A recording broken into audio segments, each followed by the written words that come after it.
dumped on the landfill. Well, I mean, eventually, it'll be much more of an accessible park. It will. Big recreation on top of that. I mean, I know City Island. You know, I have a perfect idea. Can the ferry go from there, or the water's not here? That's why I came really excited. Water's not here. I think it's in the shower. That's right. Maybe we'll talk a little bit about this. There is a channel there because they got tankers come through. Yeah, the They didn't have to just road. to get on it. You know, They have to stretch. They have to stretch for a ferry. But there is a navigation There's a channel. bit of a clearance problem. There's a bit of a clearance problem on the bridge. State DOT has some plans for the bridge. Yes, they wanna do something. They want to raise them and. Say, no, I took a ride on the ferry. Got a ferry from there. 2 years ago. But that would be unrealistic.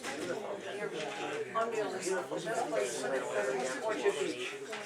But if I was going to work on that, I used to work there for 50 years. Driving down here, we take a nice parking cottage down, no parking spot. And then get on the ferry. So, and then you can't get right off the highway to go to Sound View. You have to go down the side streets to get to the ferry. So that, it's just nicer than I thought. The Economic Development Corporation is seriously exploring the option of doing a ferry landing. Ferry Point Park. Yes. West. Yes, that's what I heard. I heard it was a yes already, 2021. Is that true?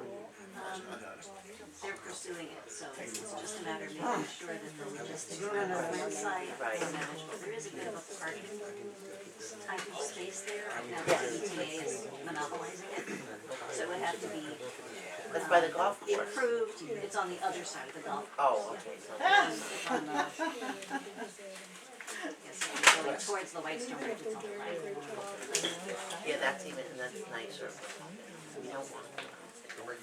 There's no place like that. There's no place. So that you can sound.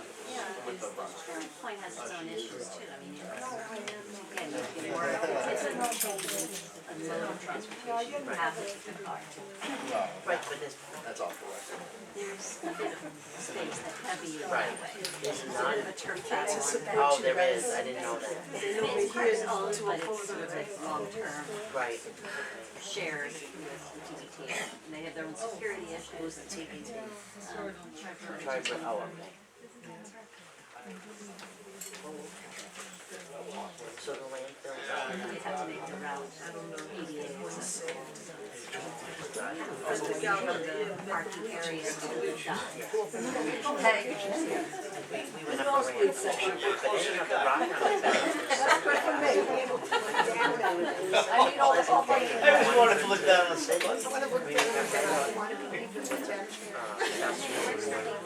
Lives near the edge, that's the problem, it's none of the ferry lines are really near the subway line, except at the very bottom of Manhattan. Yeah, the one at the end is very simple. Because the end of it is so small. If you walk up the block, I remember watching that. Whereas everything further along the road Right, is the bus route. hike. Yeah, there's a bus So route. again, people don't want to change modes of transportation, it takes more time. Well, we have to wait. But it's nice for a day out. It was nice for a day out just that you wanted to go.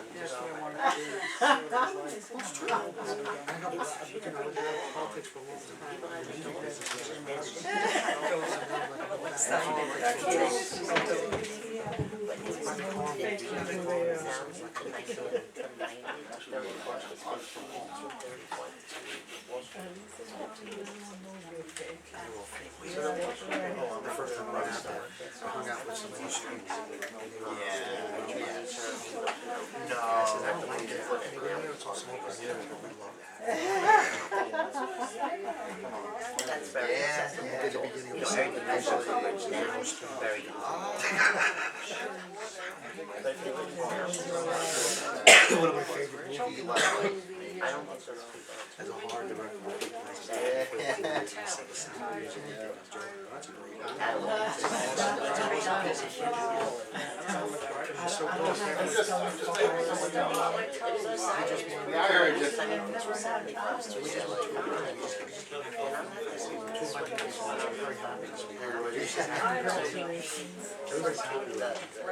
I am sorry, don't support. I don't know what she means. Something is, It's a good business. they follow the money. Before it gets cold. Oh, great. They have food, coffee.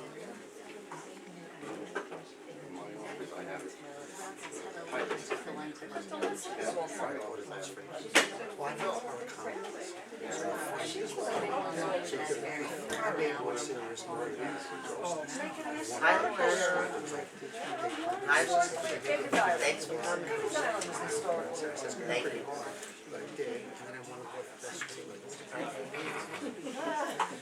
There you go. And I went back with the people at Boston. So I believe like it's beautiful, but it's on Amazon. That's right. That's right. But then what? Because of COVID, The guys that she used to say, because they had just bought the house, so she was, you know, they were working on when the first bought the house, she was so much. Oh, if I was only just getting in Potter's Field, but she didn't know it was right there.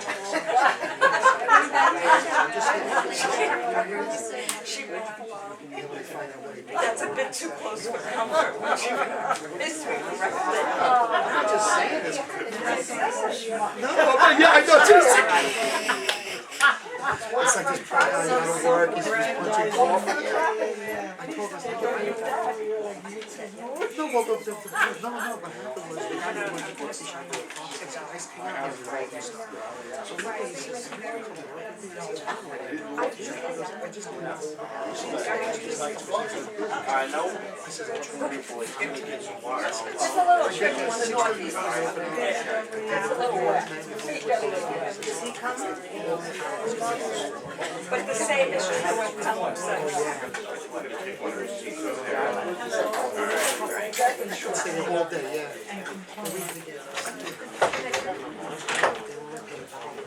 Oh my God. Oh my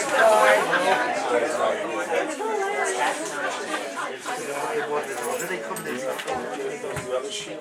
Yes, I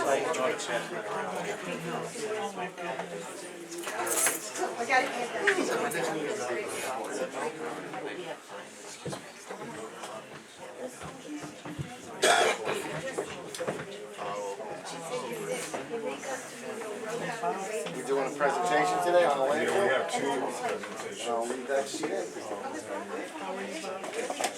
How's everything? Good. Hey, Tom. Hey, how you doing, Bob? Okay.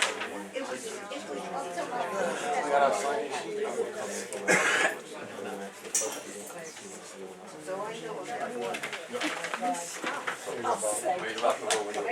I got that. I was going past you. How's the agenda going out?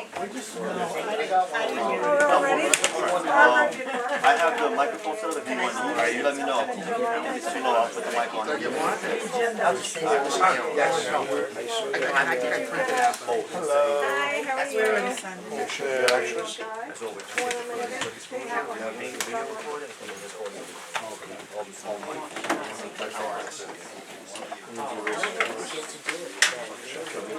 The chairman can. there's a pen there. Check with Matt. They can. Matt, council member can sit at the table. There's some other seats on the side. Here. Presentations? Yeah. We got somebody here doing the public landfill? Who's doing the landfill presentation? Not me. My colleague. Mary Ann and Who's doing the landfill presentation? Excuse me? Just you. Yeah, all right, so whoever's gonna work the computer, set up a. Jerry. I can be back here. Live it up. Yeah, might as well. You go first. How'd that happen?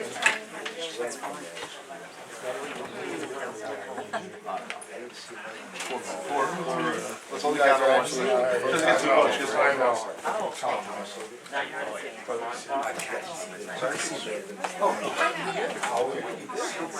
Oh, I was supposed to be, Dorothy was supposed to be getting the seat at the table. Okay, yeah, sure, sit there. I'll move over there. I'll look down there. No problem.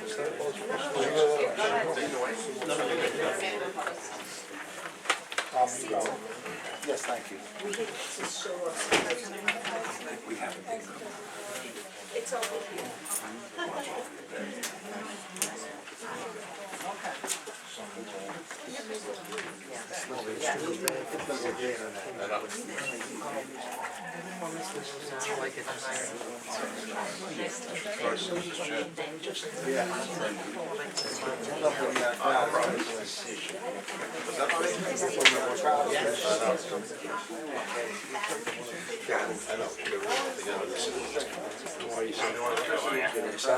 Good, thanks. Matt went back to his office. Matt. Dorothy coming? Yeah, she's out, she just went to find a parking spot. She just drove in. That's a lot more than 5 people. How are you, folks? Good, and you? Doing well? Excuse me. Watch yourself. Chair? It's a lot of court. Don't you worry. How you doing, sir? We got it. All right, thank you. Oh, you want? Councilman, how are you?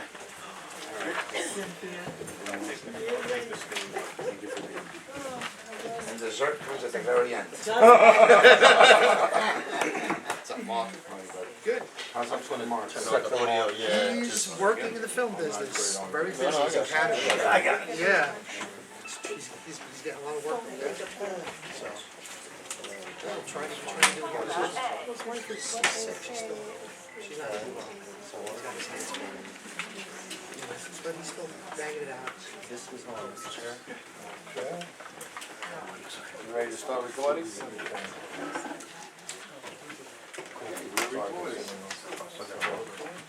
Good evening, everyone.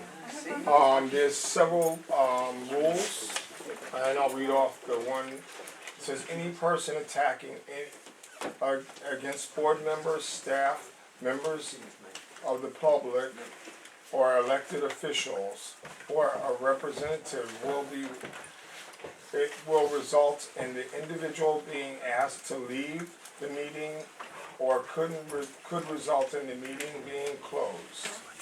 Any outbursts from the public speaker during the public speaking portion of the meeting has been closed out, will result in the individual being asked to leave the meeting. If the outbursts or attacks continue, this will be considered a disturbance of the peace, and authorities shall be summoned. All speaking must be face the board members and will be considered. No solicitation or electioneering.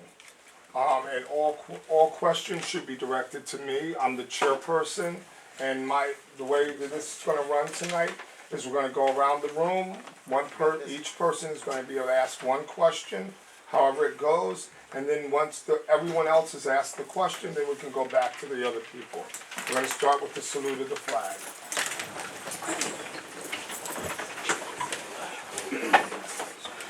Pledge of allegiance to the flag of the United States of America and to the republic for which it stands, one nation, under God, indivisible, for liberty and justice for all. We also have a first presentation by Parks Department, and we'll go on to the other items on the agenda. Yeah, ma'am. Go ahead. I'm Mary Ann Anderson, I'm the administrator for Pelham Bay Park, and I just want to say thank you for letting us come and do an official update. I think that all the times that I was coming here over the years, there really was nothing much to update about the landfill, but, there's a little bit of news, so we just wanted to share it with you. I'm also joined here by my colleague Kay Zias from the Director of the Environmental Remediation Unit at Parks. And her and her team do an amazing job covering all these properties that have issues like this. And it's a big umbrella in the agency, it's a lot. So I'm just going to give a brief overview, like the site description and site history. And then Kay can go over some of the updates with some of the other things that are happening.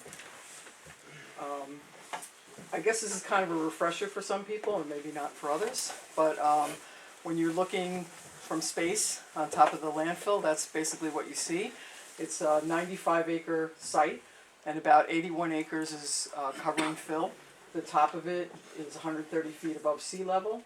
There's an interior network of gravel roads, about 1.5 miles long, and there's 3 stormwater retention ponds. Of the infrastructure that's on the landfill, there's 4,000 feet of 8-foot-high fencing all around it. There's 22 gas extraction wells, as well as with the below-ground piping, there's 4,000 feet, and then there's 45 groundwater wells and 1 methane flare. And just to orient you a little bit more, the Yep. bottom of the photograph is actually north. So the access point, which is controlled, is actually on the southern end. Some of the site history is most of you, I'm sure, remember well. The site began accepting waste in 1963 under the authority for the Department of Sanitation, and that lasted until 1978 when the landfill was closed. But just so that, I don't know if everyone here would remember, but during that time there were a lot of community activists and environmental activists that actually stopped that landfill operation from extending all the way up the Hutchinson River marshes, and that was really Virginia Gallagher, Community Board 10, the predecessor of Community Board 10, and Bronx Council for Environmental Quality. So in 1982, it was discovered that there was hazardous waste illegally dumped in the site, and the state put the landfill on the list for inactive hazardous waste sites. And then later on, Department of Sanitation transferred jurisdiction over to Department of Environmental Protection to handle the site remediation in 1991. The state Department of Environmental Conservation then issued a record of decision in 1993, and that basically outlined how the site would be remediated. Is that right? Because I never knew what that meant. Yes. I was like, what is a record of decision? And then DEP completed the remediation in 1998. And as part of that, one other community aspect of that is that there was a Pelham Bay Landfill Task Force also within Community Board 10. A lot of people were on it, like Jorge Santiago, who isn't here tonight. So that was another way that the community was involved in the remediation activities. And the main thing, if you look at the diagram in the lower left, is the cap of the landfill. There was, on top of the waste material, there was 12 inches of fill, which has the gas venting layer. And then on top of that, there was a high-density polyethylene geomembrane, which is really kind of a plastic cap on top of everything. And then on top of that, there's another 2 or 3 feet of soil. And when the landfill was remediated, it was remediated as a natural grassland habitat. So that's basically what you see today. And there's 26 tree islands that are on the landfill that helps with And it's the very wildlife. steeply contoured, so if you take the one path that really winds around the whole thing, you'll see that it's quite an incline, and it's not really suitable for active recreation. So as part of the remediation, in addition to the landfill cap, there was also the landfill gas collection and flare system, the stormwater management system, and the leachate collection system.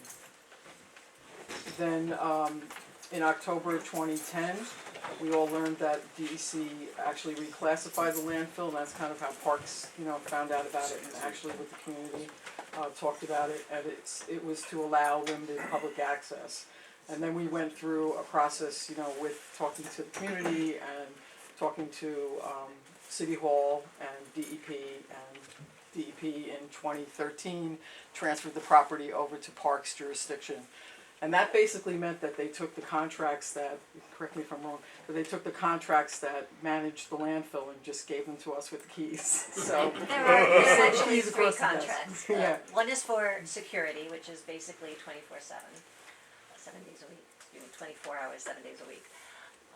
And there's an operation and maintenance contract with some baseline funding every year, so that's to measure and maintain the infrastructure associated with the landfill.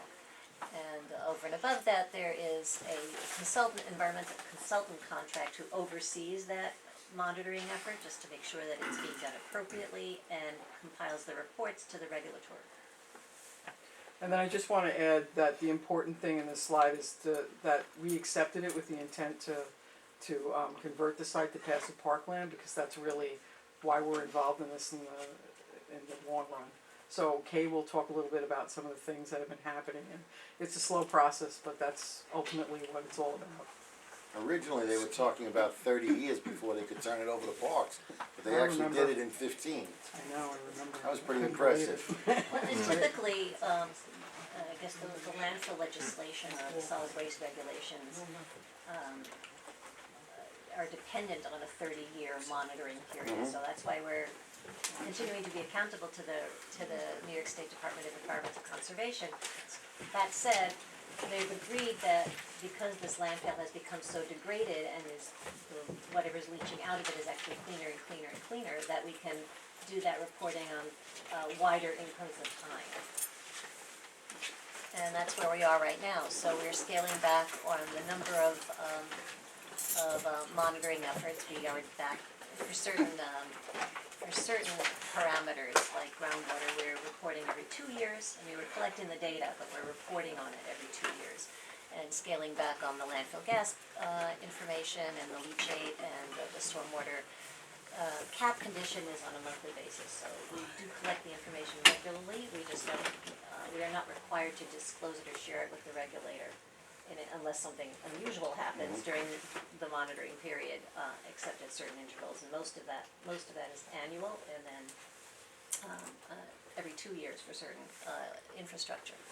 One more question. As far as the height is concerned, you said 180 feet above sea level? 130. What was it when they first capped it? Because I know it sank a lot. I don't know, maybe somebody's here from City Island who remembers when they first did it, that I don't know. You don't know? Okay. I know, we can go back and check the sediment records. Because it sank a lot over the years. Well, there was a fair amount of soil that was put on it, Right. so it was designed to, No, yeah, it compacted a lot, Yes, right, exactly. that's what I'm saying, yeah. I was just curious how many feet it actually went down, because I do remember it being substantial. Okay, sorry. okay. So, as I mentioned earlier, we're in the process of scaling back, and that's also paired with the decommissioning effort. So, if you can move on to the next slide, we're have a couple of proposals to DEC that they're reviewing and have been reviewing since the beginning of the year. They've promised to give us a formal blessing by the end of this calendar year, so that we could take offline the leachate tanks, a good chunk of the collection system that's above ground, and discontinue some of the underground measurements that are no longer warranted, because the track record shows that whatever's coming out is cleaner and cleaner and cleaner. And the intent is that's basically $1 million effort, which means that we can't do it any 1 year unless we get a lot of capital will from OMB and various other parties. So what we're planning on doing for the foreseeable future is decommissioning in increments over the next 2 or 3 years. And hopefully, and we do have some funds lined up to initiate that in this fiscal year, if we get that approval from DEC at the end of this calendar year. The other thing that's happening is some seawall repairs. You're aware that we had a couple of major rain events in recent years. A couple of them have been very severe and have damaged the seawall's integrity. The seawall is a portion of the landfill itself. It's holding back the landfill soils. We had a very protracted negotiation with FEMA, and finally came out the other side of it sometime last year, and they did agree that rather than doing some sort of piecemeal infilling of stones that have been displaced and liners that have been sort of revealed, that we could actually repair the entire seawall and raise it a significant height.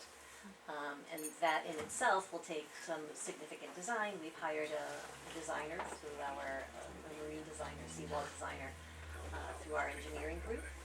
And that has been initiated in the past month or so. So that'll continue into the coming year, and then there's a timeline on the next slide that shows, in the next couple of slides that show that hopefully by the end of, by the summer of 24, we will have it all built up, and I think it's something like almost 19 feet that we're raising it, or 16 feet above what's there now. Wow. I have a question, is that part of the Hurricane Sandy funding? Yeah. So we were able to get that fully funded? We were able to get it fully funded. And the design is not very complicated, but it does take, there is a permitting process that's associated with it, so it has to be basically 95% designed before we can get the permits from DEC's wetlands people to actually implement that remedy. It's considered not just a replacement in kind situation, obviously, because it's so much higher than what was originally built. It's a hazard mitigation. So it's meant to hold back a very high surge. When you say it's completely funded, you mean the design or the complete project? The complete project. How do they know the amount if it hasn't been designed yet? Well, it was seriously estimated. Because they always screw It was- those up. I know, they do. That's why it was a protracted negotiation, both to get it raised and to get them to agree to the dollar signs. Okay. And I do wanna mention that, the Rangers do lead tours there, we do occasional tours throughout the year. Birding tours, we've done tours with Hutchinson River Restoration, with the Friends of Pelham Bay Park. And there's a tour actually on Saturday, I don't know if it's all booked, but, we try to, have people go as much as possible, that's part of the limited public access, it's really just about our staff and our availability, but it's an interesting site and everybody should try to go on a tour and go see it. Yes, and one of the things I'd like to mention about the infrastructure is a fair amount of it is keeping up above the ground, which is basically a trip hazard from a park management perspective. And that's one of the things that we'll be looking to do once the seawall is secured, so that people can more safely walk on the site itself, not just on the guided path. That means capping or cutting down to making flush the above ground infrastructure, which is basically the monitoring points. Okay, any other questions? We had, we used to bring animals there, like large animals, i.e.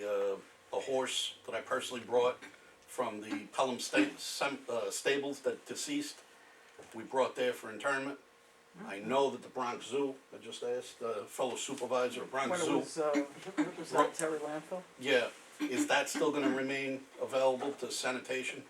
No, No, they're, it's parkland now. they are very happy to have taken a big step away from it. Okay. Any other questions related to the landfill? Do you need a letter of support from the community board No, to get funding or anything? Not that I know of, but I'll let you know. I mean, we really just wanted to come and give you a better update, Okay. because I felt bad that I kept saying, really, nothing's going on, but, when the seawall kinda came up. Now things are actually Yeah, It's better to I give mean, them we a full do have a fair update. amount of baseline funding, I Okay. think, for the O&M work and the oversight work, as well as security. There might be a shift once it becomes more park-like, so that it's a different type of security mechanism and more handled by Parks in-house staff rather than outsourced. So it's sort of a shifting around of our resources, so for right now, we're okay. Thank you, though. There was a woman over there. Somebody else had a hand up? I wanted to ask, once Parks now has authority over it, does that mean that there's still 24/7 security? Yes. And that's gonna continue for unlimited, or is it, do we have a date at which, There's no date yet. Mhm. It will continue until we make it safe enough for people to actually access it. And again, Because I know then it the would be fence is regular around park, too. then it would be regular Right, and park not hours. vandalize you know, it's really about the monitoring and stuff on the landfill now and not getting it vandalized. Right. Some other issues like So fire. the more of the above ground infrastructure that's taken offline and taken away and doesn't need to be there, the fewer attractive nuisances there would be and opportunities for people to misuse the infrastructure. Okay. Okay, thank you. Thanks. Before Marion goes away, I do have one question. Anything happening with the skate park? I know there's I been know there was discussions. funding given to it, and, you know, I'm sure we'll be able to update you pretty soon about, Great. you know, the parks has been talking. Great. Thank you. Okay. Now to answer your question, there were a few sites that were offered as choices for that group that was Yes. interested, so they're mulling it over and trying to figure out what the best location. Thank you very much. Okay, the first thing that was actually on the agenda for tonight was a resolution, and the resolution reads as such: at the recommendation of the chairperson of Parks and Committee, that the committee establish when it holds public speaking during its committee meeting, or deferred to the chair to establish his or her regulations for this discretion. I would like to, my motion is that we always have public speaking at the meetings. And my own take on it is that we can keep it public, but we have that it be limited to the first portion of the meeting, and then after that, it's up to after that, it's up to the chair's discretion. I'll second that motion. Okay. All in favor? Aye. Okay, thank you. Next resolution is, there's a presentation, it says. City council? Who's here from the city council? Right there to your left. Oh, I'm sorry. Step forward. Chairman, before they begin their presentation, if I may Yes, just go address ahead. the committee and the public. Yes. First of all, thank you for accommodating this request to actually bring in the city council staff. The request was originally made to the administration. That would be the mayor's office to Right. come out and make a presentation so the community could better understand what the proposals are. The administration failed to give us the staff that could do that. So I spoke to the city council, the speaker's office, and they asked that two of their senior people that are familiar with Hart Island attend tonight and make a small presentation and answer some of your questions. They are not the bill introducers. They're here of their own free will. They're not being paid Don't hold them overtime. hostage. And I really want to give them the respect that they deserve. And they're extremely knowledgeable. They may not be able to answer all your questions in a format that you may like, but they will be as honest as possible. And I want you guys to show them, they're not from the Bronx, that the Bronx is Knows how to behave themselves. right. And with Chairman, with your permission, Yes. after their presentation, because I'm sure the committee itself is going to have many questions, and then the public, I'm sure, has many more questions and concerns. But I really want everyone to be able to be heard, understand that time's a factor also. And I trust in both of, and I want to give you the correct names, so everybody, Z. Emmanuel, and it's Hailu? Hailu, perfect. And his title is Legislative Counsel for the Health and for the Hospital Committee, so it's two different committees. And Emily Bulkin is the policy analyst for the health and for the hospital committees. Oh, wow. I want to thank them again personally for being here and making this accommodation. Thank you, council member, and thank you, everyone. It's a pleasure to be here. As the council member mentioned, Emily's going to give you a quick summary of the bills. It's a package of 4 bills, and then we're happy to answer any questions that you may have. Hi everyone, Hello. thanks for having us. So, the council's hearing 4 different bills and a package of legislation pertaining to Hart Island. The first of which is 906-A. The prime sponsor is Councilman Rodriguez, and it would transfer the jurisdiction of Hart Island from the Department of Corrections to the Department of Parks and Recreation. So, essentially the Department of Social Services and the Department of Parks would have a hand in Hart Island. And the Department of Corrections would no longer have jurisdiction over the island. So the second bill is intro number 909B, which would great.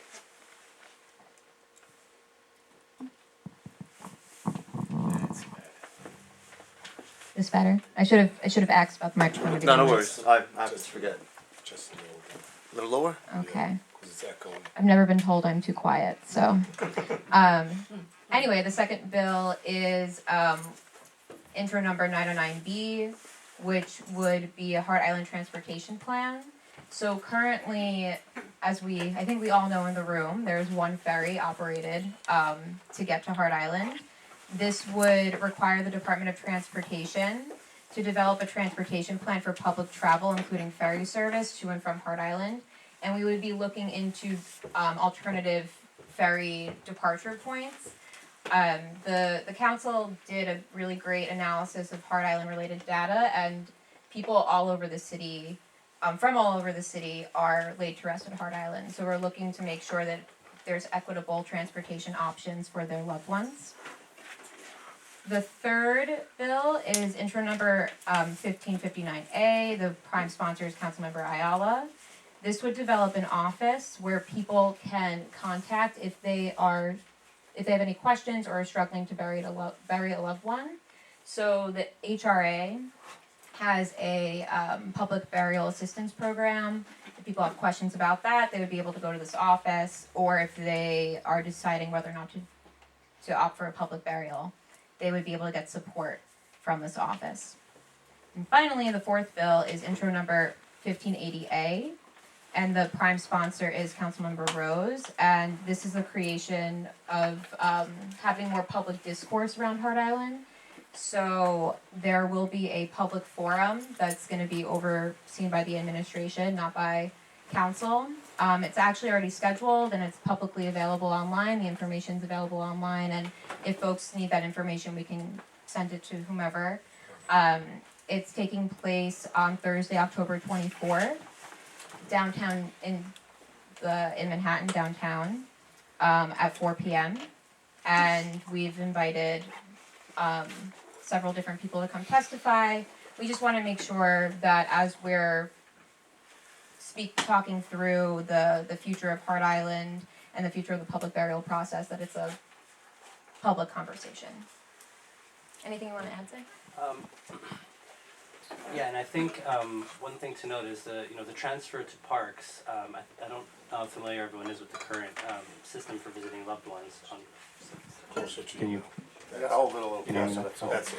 I don't know how familiar everyone is with the current process for visiting loved ones who are buried at Hart Island, but it's not the easiest process, and because the Department of Corrections is involved, there are security measures, restrictions that are imposed on people who are visiting loved ones, and so the idea of transferring jurisdiction to parks is so that those restrictions are not there for people visiting their loved ones.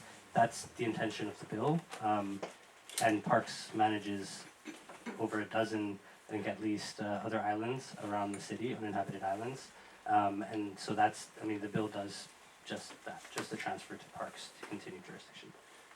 And just to add to that as well, I don't know, how many people here have visited Hart Island? Good amount, much more than the general public. So another reason why the council is interested in having Parks have jurisdiction over the island is because Parks, as they mentioned, is very skilled and has a lot of experience with the maintaining of islands that are uninhabited and not open to the public. If you visit Hart Island currently, there's trash along the shorelines, there's overgrowth, there's deer on the island, by the way. We saw like a pack of them. And Parks is the most appropriate agency to be able to do the upkeep of that. So along with the being mindful of the fact that we want this to be a respectful cemetery. I don't know how many folks are available or were at the hearing or the city council hearing on May 30th, but the speaker made it very clear that we want this to be a respectful, peaceful place for family to go visit their loved ones, just like any other cemetery. But I think that that's pretty much it, and we'll take questions. There's one question over there. Let's go with the table first and council member. You had a question? I wanted to speak and make a question now. Okay. I would imagine it's everyone's priority that we first protect the remains of those that are buried there. And Hurricane Sandy destroyed a portion of the island. It's been funded, and I know that they are beginning the work that's needed to restore that shoreline to prevent further deterioration.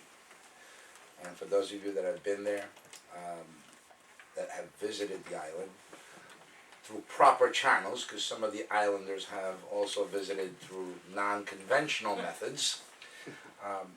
You know, it's not a fun experience having to make an appointment to go visit a loved one, and we go there for other reasons. And most of us that have not had a family member buried there, it's kind of awkward to have to register for a date to get onto a ferry, to leave your cell phone behind, Chairman. I'm not sure if I you didn't know that. Yes, there's security questions and reasons that cell phones are asked to be left and checked in, literally. Oh, wow. And the accommodations of being escorted, as you could only imagine, to a cemetery, it's a bit concerning. I mean, they don't have armed, they're not all carrying handguns. I didn't see, I don't remember them seeing. They don't carry, no.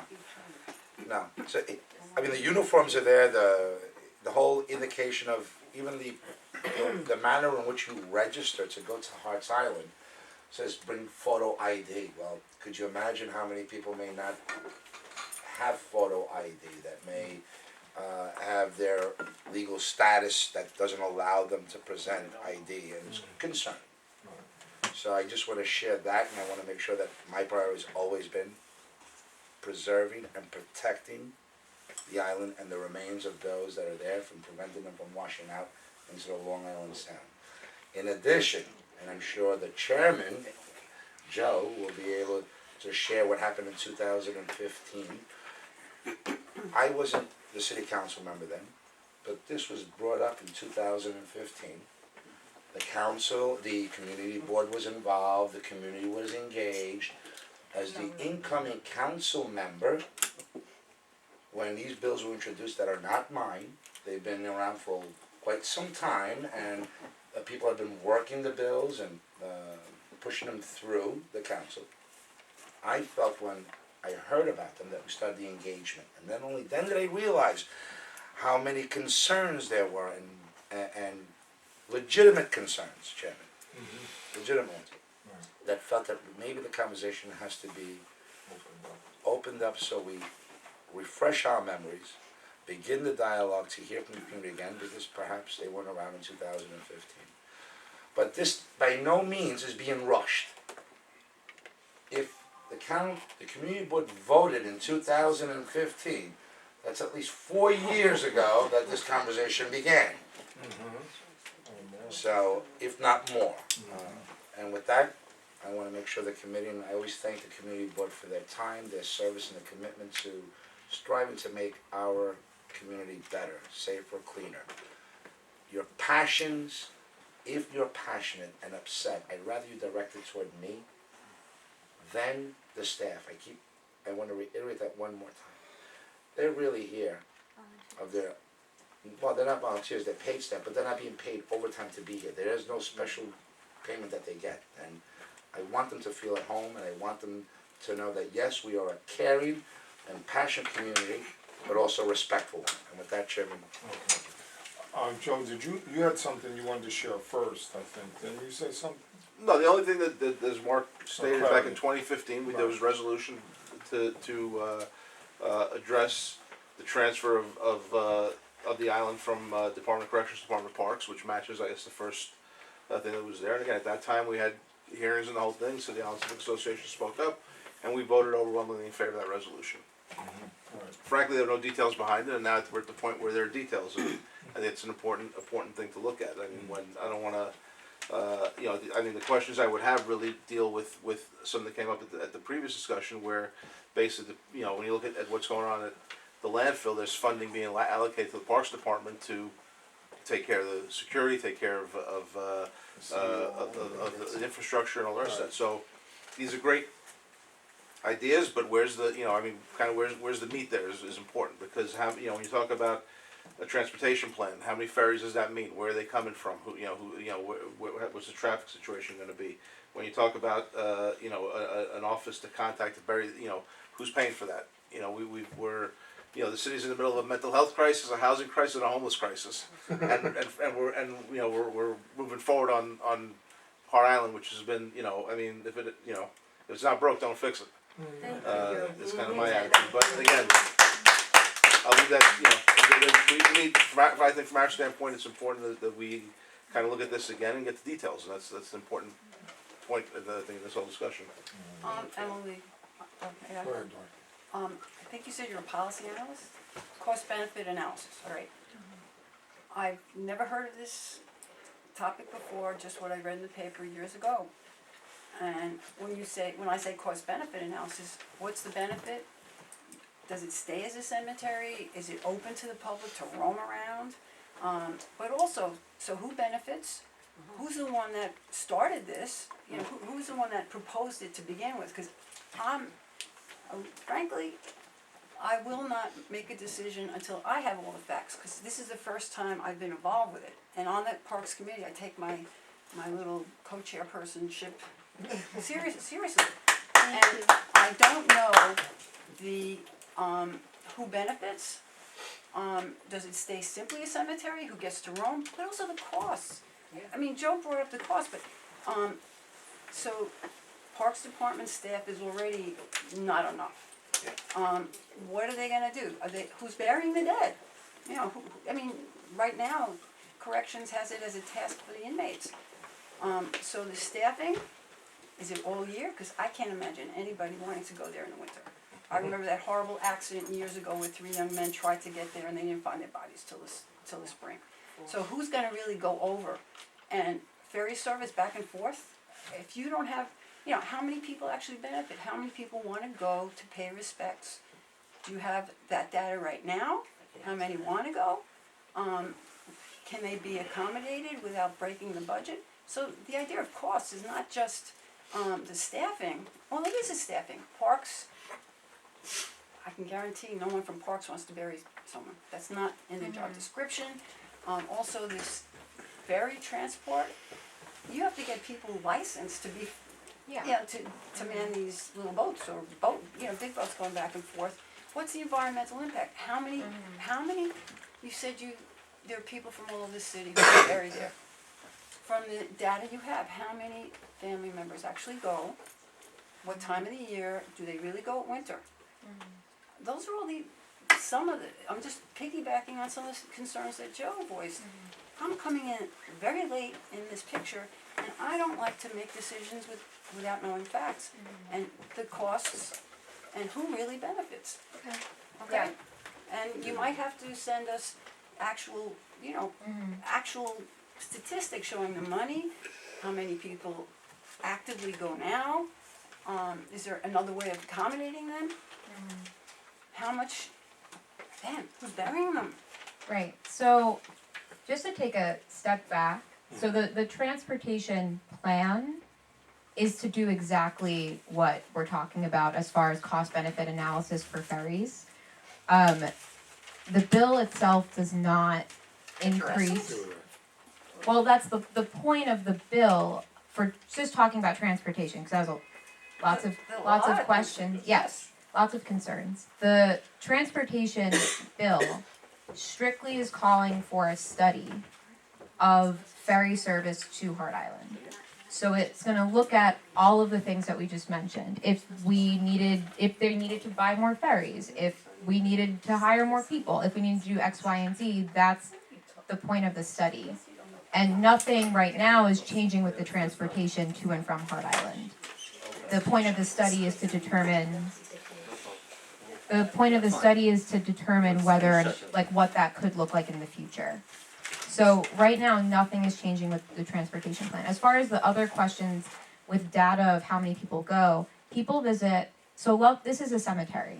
So loved ones visit year round, and there's in fact a waiting list for most of the year to go. To the point that we actually been contacting the Department of Correction, and this was a big point of the hearing, is we wanted to make sure that people weren't struggling to go visit their loved ones at the cemetery. So to answer your question, there has been wait lists, and the Department of Correction, they just updated their website. There are 2 days a month where family members can go and visit the graves of their loved ones, and then one for a gazebo visit. And it's pretty much full every year, but we do have the exact precise data per month, which I'll see if we can share. That shouldn't be a problem. But I can say with confidence that people are constantly visiting every single opportunity that they get to go visit their loved ones at the gravesite visit. You said that Parks has the knowledge and experience of dealing with uninhabited islands, but this is a cemetery. This is a brand new experience for Parks. Right, and so, well, where else have they have? well, do they have before cemetery? I'm asking. Yes, before we talk about like Parks, and at the hearing they address this too. There's nothing mentioned in the bill. We're not assigning Parks to upkeep to perform burials at all. Okay. So the public forum that's happening on the October 24th is in conjunction with the future of Hart Island. So currently there's an RFI, a request for information, that HRA has issued, and they're asking members of the public, including cemeteries and experts in this field, if there's an alternative burial site, what that would look like, what that would cost. If burials were to continue on the island, who would do that? What would that look like? What would that cost? In fact, none of our bills are at all editing the burial process on the island. That is happening as a separate process, but concurrently with this, because we're working with the administration pretty closely on this issue. By transferring jurisdiction to Parks, that doesn't mean that the burials by DOC are going to cease anytime soon, because the burial process itself is being examined through this very thorough request for information, which right now they're requesting information. Once they get information that they are requesting, there will be another second RFP process. Do you know the acronym? Request for proposal, which members of the public, which we're assuming are going to be cemeteries and the like, are going to request for proposal the next steps of this process, which could be that the public burial process would cease on the island, but we really don't know, and that's not up to us, and that's not up to council. Again, as far as going back to the legislation, transportation isn't changing. We're looking into, if we wanted to expand transportation, what would that look like? What would that cost? Can we do that? And as far as Parks getting jurisdiction, this is all happening in conjunction with figuring out what the public burial process is going to look like. And in no way does that mean that we're going to maintain the island as it is with Parks doing burials, because they even said at the hearing publicly, like, that's not their expertise. But their expertise is cleaning islands, maintaining islands that are uninhabited. I grew up in Howard Beach, Queens, which is like surrounded by Jamaica Bay, which has tons of islands that are completely uninhabited and completely off limits to the public, and Parks owns that. But this wouldn't be off limits. This would have people going on the island. So yes. So, the cost of how it stands right now versus how much do they estimate for Parks taking it over? It seems to me it's gonna cost a lot more money, and I don't know if they've actually talked about possible traffic or environmental issues either. And so I just feel like it's sort of a nebulous sort of thing without all, you can't even tell me that you're just doing a request for a proposal, request for information. So how am I gonna vote on something that, I'd like to see the facts, like how much is it gonna cost? How's it gonna change it for the better? I'm just Chairman, saying. can I intervene for a second? Go ahead, Mark. Thank you. I wanna talk openly about something. I'm not asking for you to prejudge me or what I'm about to say. Corrections departments are using prisoners and that are receiving $1 an hour. Now folks, hold on please, I said just hear me out, I'm asking you to reflect on this, I'm not asking for feedback, I just wanna make a statement. The optics of anyone reading anywhere in the world that prisoners are being paid $1 an hour to bury people does not sit well with me, and I'm sure everyone in this room. Not me. Guys, I'm gonna say it again. It shouldn't sit well with you then. If it does, you're wrong. It's a prisoner. It's a prisoner that's being paid $1 an hour, and I'm still not sure if we understand what that means. And there's quite a bit of reform that's going on. Now, does that mean that we hire legitimate people that actually do burials? And because there's a cost factor associated with people that know how to run a cemetery, how to care for a cemetery, I don't think that discussion should be about cost. If we're looking to have people buried, remains of those loved ones, be buried in the most dignified manner and most professional manner, prisoners only serve a sentence. They're not there permanently. They may have built a skill in and around doing it if they're the steady prisoner that's doing the work, but by no means are they grave takers, grave diggers. I don't think that's a title that you would give to them based on that experience. Just keep an open mind what we're saying. And I want to reiterate again, the optics, folks. If you were to read about this in a newspaper, that this is happening, you would think this is the early 1900s and where's the chain gang? And there's emotions involved here, but please, folks, just reflect on it. That's all. Just reflect. Just one thing, I just wanna read one thing for the committee. Right now, we have a resolution, I think we're getting a little bit ahead of ourselves. We have a resolution that we approved in 2015. The discussion tonight is around whether we want to reopen that and whether we wanna basically affirm that resolution, say we continue to support that, or whether we wanna kind of open the books again and take a fresh look. That's the vote tonight. A lot of the issues that Dorothy brought up are important, and we need answers on those, but those would be for a November committee meeting or future committee meetings. Tonight's vote is not about whether we support or don't support the transfers, whether we want to basically rescind our previous resolution or affirm it and just move forward. So, again, a lot of the questions Dorothy brought up are key questions, but they're not for tonight's discussion. Tonight's discussion is enough, basically the question before everyone on the committee here is, has enough stuff changed from 2015 to 2019 to warrant us as a committee and as a community board re-looking at all the different four bills that are here. So let's keep our focus on that as opposed to really the specifics, because again, they don't have the specifics and they don't have them yet. That's kind of what we need to figure out in the next meeting if we choose not to proceed with affirming our support for this. I think part of the specifics that you did ask. I mean, this forum on October 24th. That's part of the purpose for the forum is for the public to express those concerns and to be part of that decision-making process. What these bills do is just transfer the jurisdiction away from the Department of Corrections, because in our